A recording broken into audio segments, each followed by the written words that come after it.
What's up, Vetters? Patrick here with Vetted. Today, we're going to discuss two new bombshell revelations from Jesse Marcel Sr. about the Roswell crash from 1947. Newly uncovered audio recordings from an interview from 1980. It's never been heard before, never been public, where Jesse Marcel reveals things about Roswell that's never been made public before. And it does change how Roswell is viewed. What was the time frame in perspective to the Roswell incident? Oh, that was about perhaps a month or so before. Before Roswell? Yeah. Isn't that interesting? Now, please, Vetters, hit that like button. That really helps out the videos. And of course, if you're not already subscribed, hit that subscribe button, y'all. I'm trying to get to 100,000 subscribers before the end of the year, and I really need your help. Okay, Vetters, before we start the video, I have a quick favor to ask.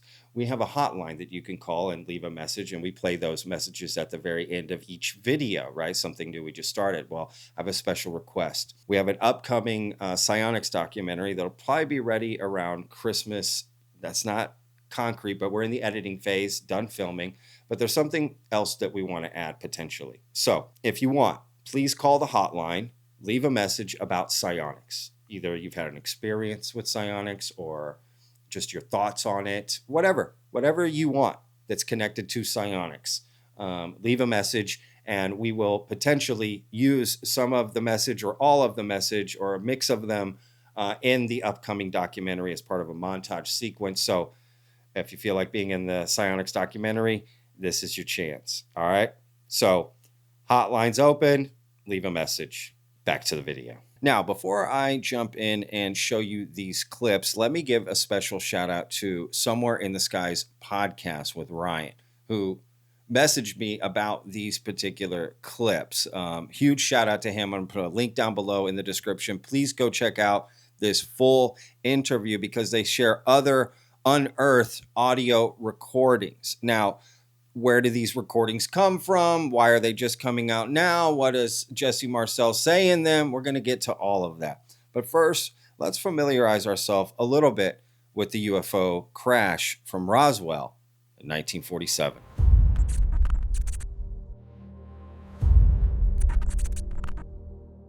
In July 1947, near Roswell, New Mexico, a local rancher discovered a field of strange lightweight debris. The nearby Roswell Army Airfield initially issued a bombshell press release. They had recovered a flying disc. But the very next day, the military completely reversed its story, claiming the wreckage was just a conventional weather balloon.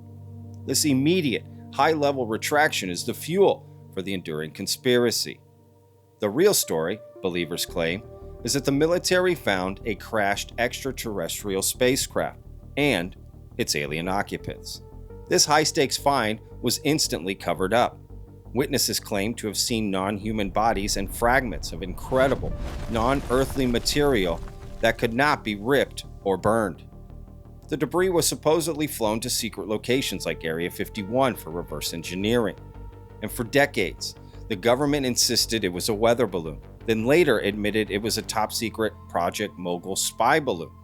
To believers, these conspiracy stories are just further evidence of a massive, ongoing cover-up by an elite shadow government determined to conceal the biggest secret in human history.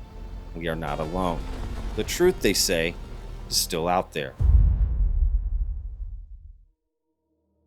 And who is this rancher?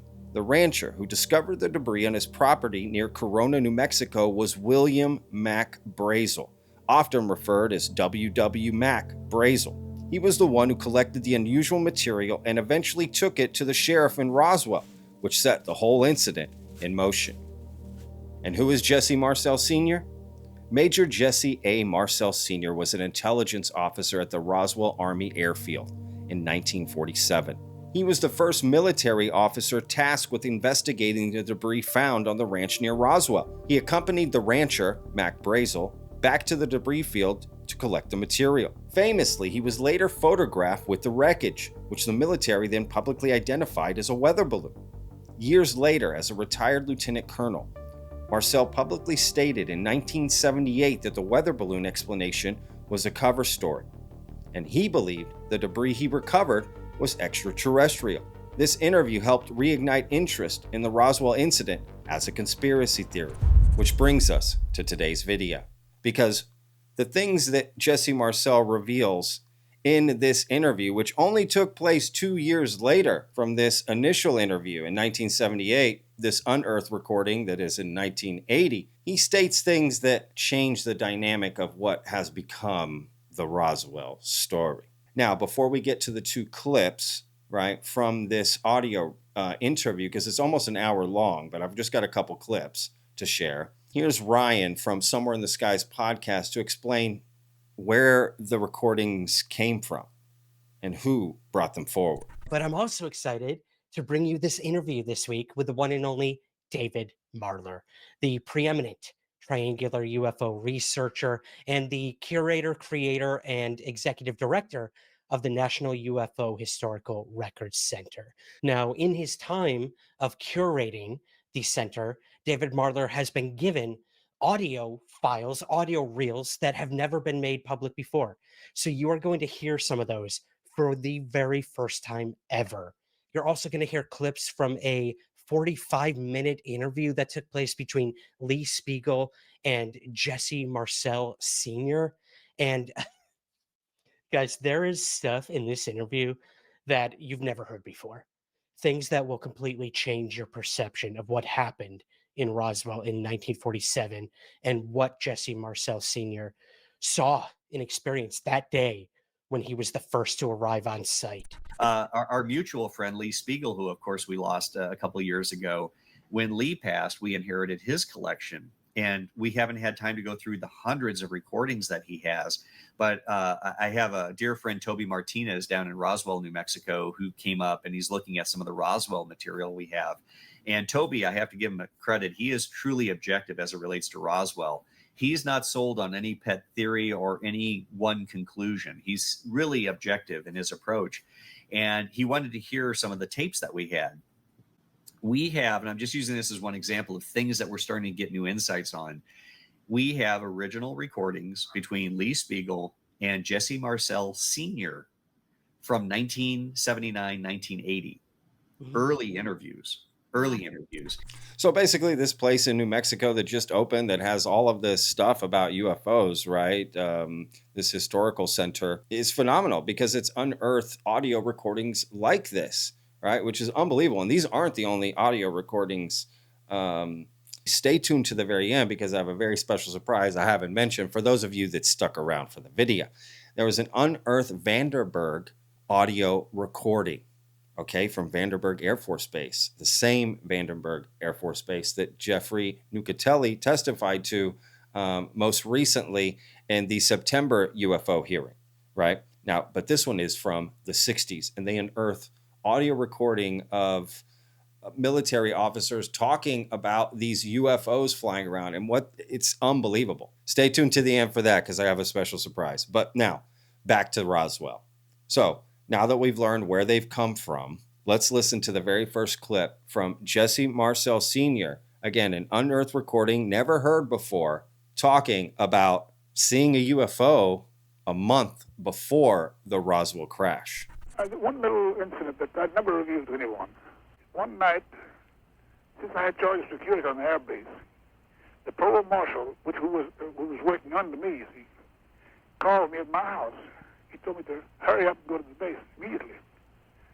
So I got in my car and I floorboarded it 4 miles away to the base.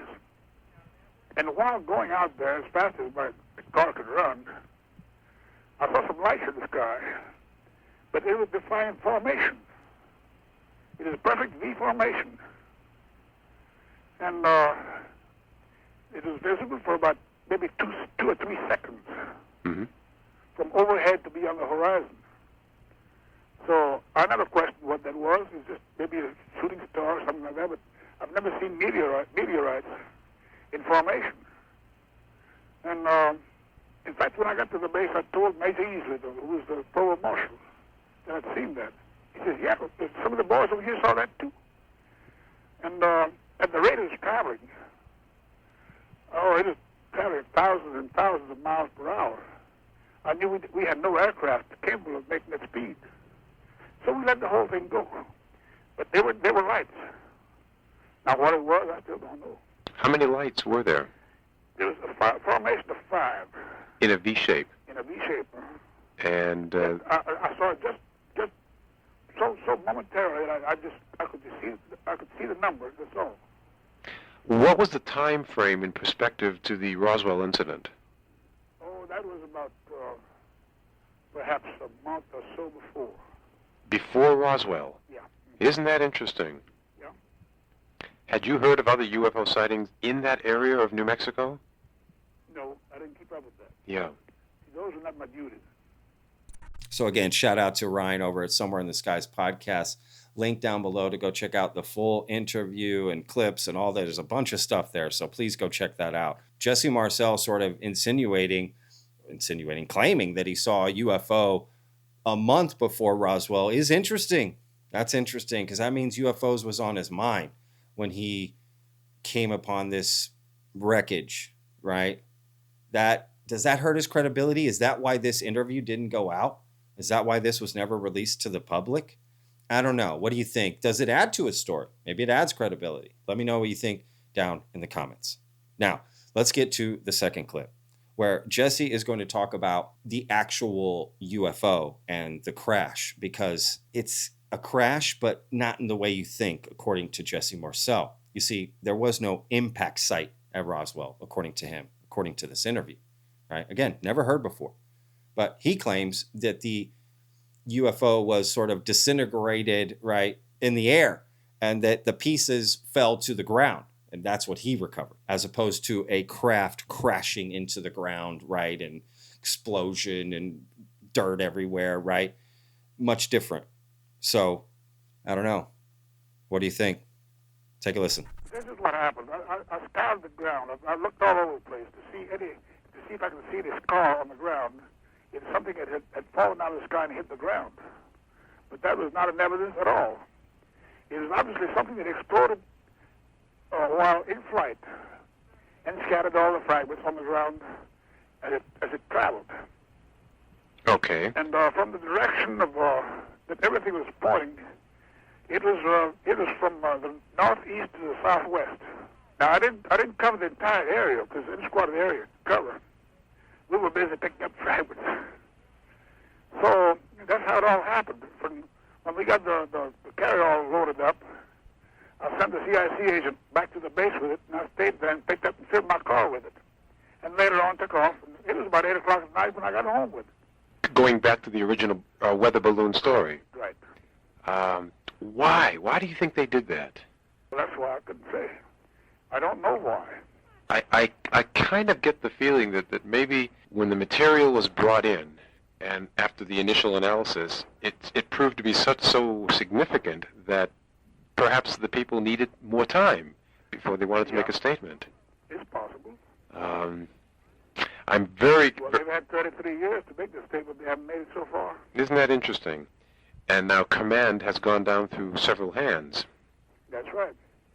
Was there anything about the experience of finding the debris, anything at all that really stands out about all of it in your mind? Well, I think the one thing that stands foremost is the fact that with all this debris scattered over such a wide area, nothing actually hit the ground. No solid material hit the ground. No one object hit the ground. Mm-hmm. It disintegrated in the air before the particles came down. Oh, I forgot to ask you, how wide an area was it? Oh, it was about 200 feet wide, I guess, and probably 3/4 of a mile long. Uh-huh. And the one thing that I was about this weather balloon, there's no weather balloon that the Air Force or even the civilian observers had that would cover that great an area. And particularly using the kind of material that nobody could identify. I couldn't identify it. And I know all the materials that was used in weather observation in those days. Now, if they got something else now that I don't know, he said, I haven't kept up with anything like that since I got out of the service. Also, you probably knew the basic materials that went into regular aircraft. Right, definitely. It is not like that at all. How many people do you figure were involved with the picking up of the pieces and the sending it on to Carswell and then the change from Carswell to Wright-Patterson? Well, I don't think there were over maybe 5 or 6. They're very close to my command. I see. Yeah, All that information was not disseminated over the base. There are a lot of people on the base never knew anything about it. Really? That's right. So it's no wonder that the public was kept in the dark as well. All right, veterans, let me know what you think down below about both of these new revelations about Roswell from Jesse Marcel. Why were they never unearthed? Why now?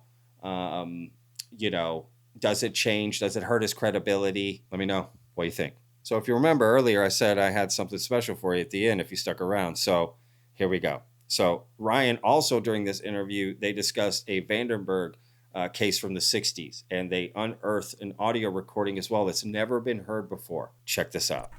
We also have interview between 2 radar operators, clips of them talking to one another about a UFO event that took place over Vandenberg Air Force Base. System 1 has a target at 195.5 degrees, 18K, about 5.8 degrees we got to them. Range is about 9 miles. Just lost one of them. We only have one at this time. Best disappearing act I ever saw. How many targets do you show? I just had one before. I just seen another one pop in out in range about 1.5 miles, about 5.5 miles. Disappeared though. TNT, how many targets do you show? No, I hold 2 targets at this time. 4 TNT, how many targets do you show? You show 3 targets. Now holds 3 targets. It's azimuth now, but I have seen 287. 6 TNT, can I have your range and L, please? At the present time, holds 4 to 5 targets. We've got 3 of them right now at 240 degrees. Mark this one. TNC, one, track this, plot this thing. This is moving like a son of a gun. We just split twice. We just split again. This thing is really moving in azimuth. 1 TNC, would you look at 246 degrees azimuth, about 7 miles? That target we 3 targets. Roger, that target we were tracking just before just kept on splitting. It split about 4 or 5 times. And it was really moving in azimuth. System 1 holds 2 targets at this 247. Good targets. You should have seen this other thing we had picked up just before we picked up this thing. I'd never seen anything like that on this radar scope. Things started coming in, changing azimuth rapidly, and it just kept splitting on a scope. All right, again, y'all, big shout out to Ryan from Somewhere in the Skies podcast. Please go down below to the link and go check it out. All the information, there's much more to this. There's many other recordings and interviews and stuff never heard before, never released before. And shout out to the Historical Center there in New Mexico that's making all of this happen as well. Huge shout out to them. So this is awesome. I can't wait to see what more is out there. All right, veterans, that's it for today's video. Links down below. Let me know what you think down in the comments. And don't forget to call the number and leave a message about psionics, your experience with it, just your thoughts on it, whatever you want to say about psionics, right? Summoning a craft, whatever you want to say, leave it in the message and we will potentially include it in the new documentary. All right, veterans, we'll see you in the next one. Remember, every day's a gift, y'all. Peace. Hey, what's up, vetted? This is Todd Jones West. Love your show. Very much on point with the UFO topic. Been doing it 15 years. Been half the days of my life researching this topic. What I want to know is this. Psionic abilities. They say you can control a craft with psionics, which we all know. What about bodies? Because possession, when you're possessed, is a psionic action that one of the bad creatures are doing, getting into your mind. Can humans do that as well? Not only can you fly a craft psionically, but can you enter somebody else's body psionically like possession would be? I've not heard anybody talk about that. I'm not sure if they want to talk about that. And I want to know. And you're a good person to ask. Love your show, brother. Keep it up. You're a badass. And this shit's coming out soon. And name's Todd Jones West. Have a good day, brother.